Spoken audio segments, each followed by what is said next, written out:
Hai, saya Eni Nurhayati, biasa dipanggil Eni.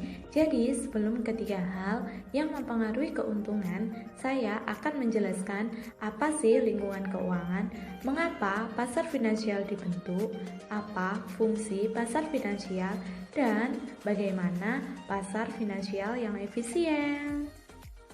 Lingkungan keuangan merupakan faktor-faktor eksternal keuangan yang mempengaruhi keputusan-keputusan keuangan yang akan diambil.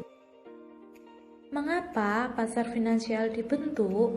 Karena pasar bertujuan untuk mengalokasikan tabungan-tabungan secara efisien kepada pemakai atau pihak yang memerlukan tabungan tersebut di dalam suatu perekonomian. Apa sih fungsi pasar finansial? Fungsi pasar finansial yang utama yaitu mempertemukan pihak-pihak yang memerlukan tabungan guna melakukan investasi pada aktiva real yang lebih besar dari tabungan yang mereka bisa lakukan. Selanjutnya, apa yang dimaksud pasar finansial efisien?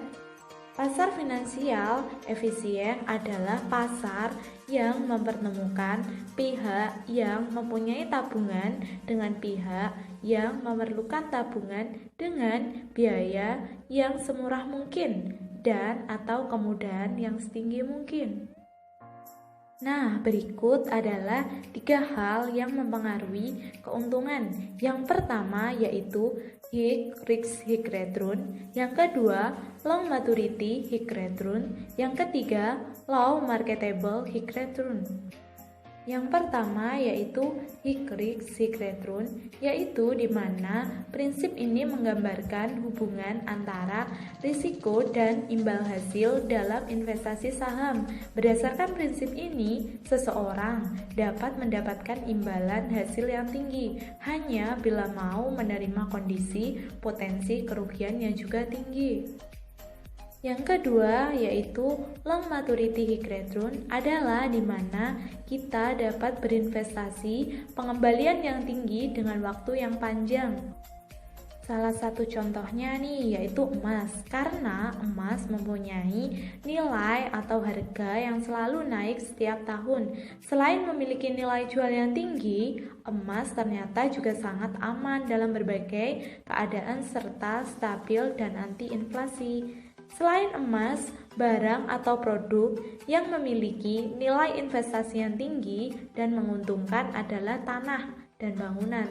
Tanah dan bangunan adalah jenis investasi jangka panjang yang sangat menguntungkan dengan tingkat risiko yang rendah, karena tanah dan bangunan adalah jenis properti yang memiliki nilai aset yang semakin tinggi di setiap tahunnya.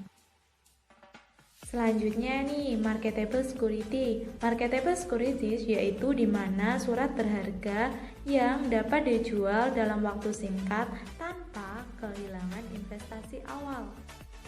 Contohnya nih, yaitu yang pertama obligasi pemerintah, yang kedua reksadana, yang ketiga obligasi perusahaan, yang keempat saham dan surat utang.